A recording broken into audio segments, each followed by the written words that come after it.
Alright, what is going on, guys? Hope you are well, wherever you are, whatever the time. And today, I thought I'd film my leg session. It's actually the first leg session in my rotation, so I've got two different rotations of legs. This session today is the one that involves my hip hinge pattern, so I've got my RDL today. The other leg session that I do involves a pendulum squat. And it's been a while since I've actually walked you through the session. I think pretty much every single time I've shown you a session in prep, I've just had my face in the corner on the screen, just talking about other things, about like what's going on in prep and whatnot. So I thought, why not actually talk about the training a little bit more and give you a bit more of an insight into my approach to training as we get deeper into the prep. I am currently just over 8 weeks out from my first show of the season, which is going to be that PCA Natural show. And over the past week, 10 days, almost 2 weeks at this point, I've been in a diet break. So I've brought my food up to a level where I'm essentially sustaining my body weight around the high 96s, low 97s throughout the week.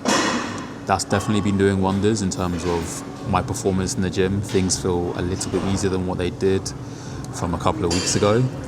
And I'll likely continue this setup across the next week. And the reason I'm doing that is just because of the position that I'm in terms of conditioning. I'm ahead of schedule with regards to condition.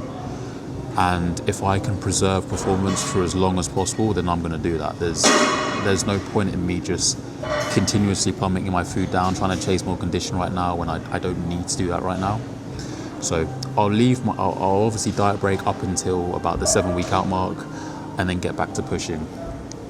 As I've mentioned before in previous videos, but if you're new here, the setup that I was doing with my food was pulling me down pretty hard.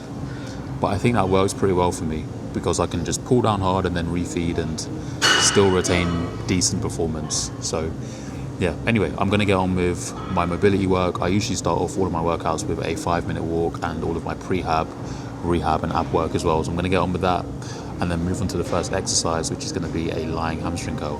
So the session started off with lying hamstring curls. Lying hamstring curls, obviously, because it's really hard to get the muscles short. And as you go into the session, you're going to start off feeling really fresh. So your ability to get that hamstring short is going to be easier, rather than me putting that at the back end of the session after Romanian deadlifts, after hip press. It's going to be really hard for me to get that short. So 2 sets on the lying hamstring curl. At some point through prep, I can't remember when it was, but I introduced a rest pause. I pretty much got rid of that after a couple of weeks because it just wasn't really productive, and I noticed that it was just regressing and regressing and regressing. Initially I put it in because I thought I could get more out of the hamstring curl, but it was just a little bit too much. And that's something that you should know. It's use your logbook to determine whether or not you're recovering and whether or not to make changes to your program. If you're seeing regression in your logbook, then that's a sign that something needs to be adjusted. So that's exactly what I've done on the lying hamstring curl, and now it's just 2 straight sets, 1 lower rep set, 1 higher rep set. As simple as that. So we're moving on to the abductor next before we get into the adductor work. Abductor and adductor, both done. To be honest with you, the abductor that I do isn't even really there for physique development. It's really just there to increase the strength and stability in my hip, because I think that that's led to a lot of problems or injuries that I've had in the past with my hips, with knees, with lower back. So that abductor is almost just there to improve strength around that area. It's something that I think a lot of people struggle with. It's that hip stability. For example, just try and do just a body weight clamshell on the floor. I found when I was doing it, I could only do like 10 reps without fatiguing. And then when that's the problem, but then you're going to RDL 200 kilos, you're opening up yourself to very, very high injury risk. So that's there for hip stability. Adductor was done as well. So that was 2 sets. First set is just on the middle pin, using the prime kit here so we can adjust the cam settings. Then the second set was done on the 3 pin where the stretch is very, very heavy. So yeah, 2 sets on here, still making progress on this prime piece of kit. I think partly as well because a lot of the strength gains that you'll see on this piece of kit is sometimes to do with the skill. I think just as I've spent more time in this gym and more time on this piece of kit, I've just, as a result, got stronger. I think when people use this kit for the first time, they find it incredibly heavy and it surprises them. Whereas once you get used to it, it's not too bad. So next up is leg extension, which we'll do before our hip press. Leg extension then was next. Again, 2 sets on here using the prime leg extension. At a gym like this, we're just so spoiled for choice. So prime leg extension, I done both sets on the cam setting 3, so heavy in the stretch. And I think for most people, honestly, if you have a prime leg extension and you're able to use the cam settings, I think just putting it on 3 always makes sense for a leg extension, because even when it's heavy at the bottom, you still fail at the top. You still get to a point where you can't get the quad fully short. You know, so you always want to load it in that lengthened position. I always think that that's wise. I also do the leg extension before I do any kind of leg press or squat or any kind of heavy knee bend pattern, knee flexion pattern, just because it gets a lot of blood in my quads, it gets the knee warm. I find it really hard to see an argument as to why you might not do leg extensions before you squat, to be honest. I think it's safer. I think it makes more sense to maintain your joint integrity. And I feel like, although it sounds a little bit bro-y here, but I feel like you get a little bit of a better connection on those compound lifts once you have a bit more blood in those quads and once you've done the leg extension first. So that's why we've done that. I'm now going to move on to my hip press. I do 2 different types of leg presses. So I do the hip press and I also do the nebula leg press as well on my other leg day. I was debating putting a squat pattern in instead of this, so something like a belt squat, so something that doesn't necessarily load my spine, but I've just found that if I do 2 squat patterns within close proximity, my knees just don't like it. So the leg press will suffice. It's still loading the quad when it's stretched. So bear in mind as well, I am training legs every 3 days. I'm doing this session every 6. So although the volume potentially might feel a little bit lower in the sessions, overall, across a training week, it's a lot of work through the legs. So yeah, just 2 sets on the hip press, and then we'll move on to our Romanian deadlift right at the back end of the session.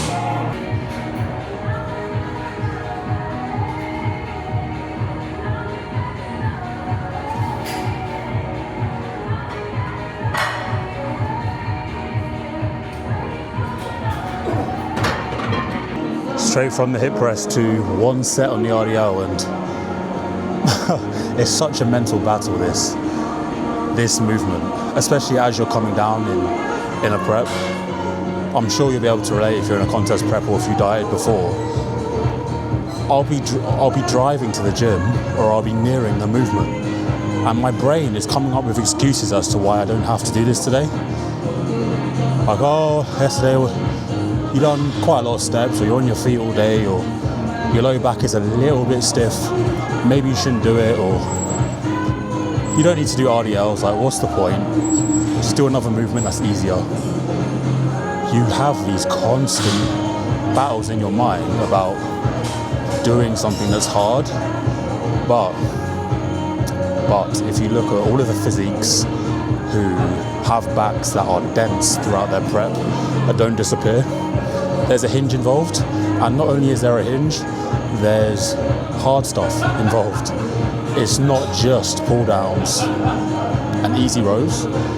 So as soon as I get that done, it's almost like I can breathe a little bit, because if I don't do that, I know that if I went and just done a low back extension or a machine hinge or whatever, I would just be so disappointed in myself.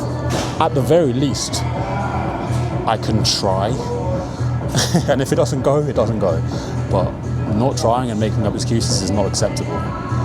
So 1 rep up on the RDL and a rep up on the hip press as well. You can see on the hip press, well, you might not be able to see it, but I put a plate, like a bumper plate underneath myself, just because if I don't do that, I feel like my lower back rounds a little bit too much. I think that's just down to my limb length. My legs are so long, so yeah, but both done. Last movement of the day is going to be a hip thrust. I'm going to be using the booty builder. 1, because it feels incredible, and 2, because it's pin loaded and it's just so much more time efficient, rather than me loading up a Smith machine or loading up a Nautilus hip thrust. Just doing pin loaded just saves me so much time and allows me to get out of here and actually get a meal in me. So yeah, 1 set of the RDL, 1 set of the hip thrust, 2 sets on calves, and then we'll be done.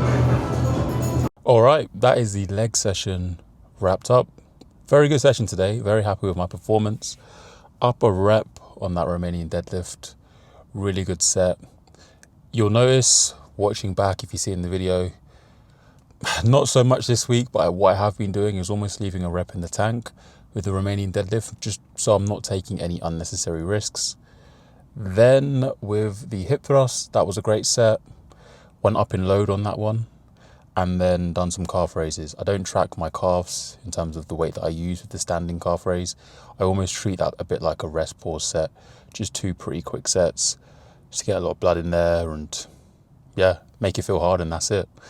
So we're gonna head back now, get the post-workout meal in, and I'll show you what I'm having. It's likely gonna be oats now. I just remembered that I actually don't think I have any mince cooked. So get back, have some oats, and then I'll wrap this video up. Post-workout meal is gonna be oats, which is 75 grams.